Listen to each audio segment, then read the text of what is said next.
রাজবাড়ীর কালুখালীতে চাঁদার টাকা না পেয়ে কলেজ প্রভাষকের শ্বশুরবাড়িতে হামলার ঘটনা ঘটেছে। এই ঘটনায় প্রভাষক ও তার স্ত্রীসহ 4 জনকে কুপিয়ে জখমের অভিযোগ উঠেছে।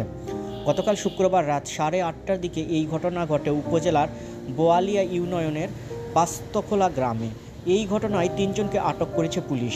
আহতরা হলেন পাংশা সরকারি কলেজের প্রভাষক মোহাম্মদ সাদ্দাম হোসেন, বয়স 30, তার স্ত্রী আলপনা খাতুন, বয়স 22 বছর, শ্বশুর সৌদি প্রবাসী মোহাম্মদ আলী, বয়স 55 বছর ও ফুপু শাশুড়ি বুলু বেগম, বয়স 75 বছর।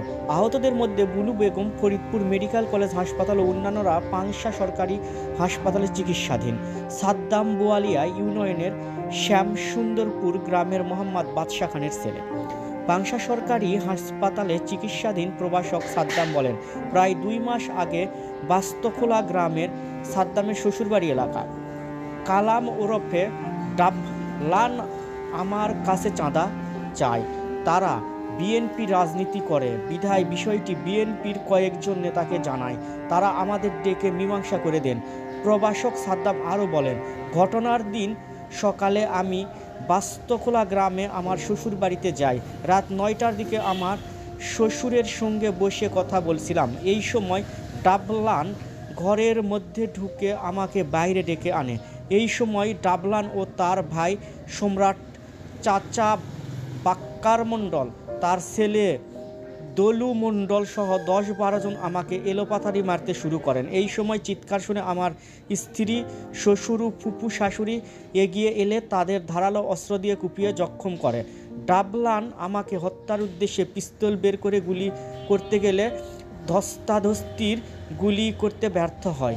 এলাকাবাসী এগিয়ে এলে তারা সবাই পালিয়ে যায়। এই ঘটনার সুষ্ঠু বিচার চাই।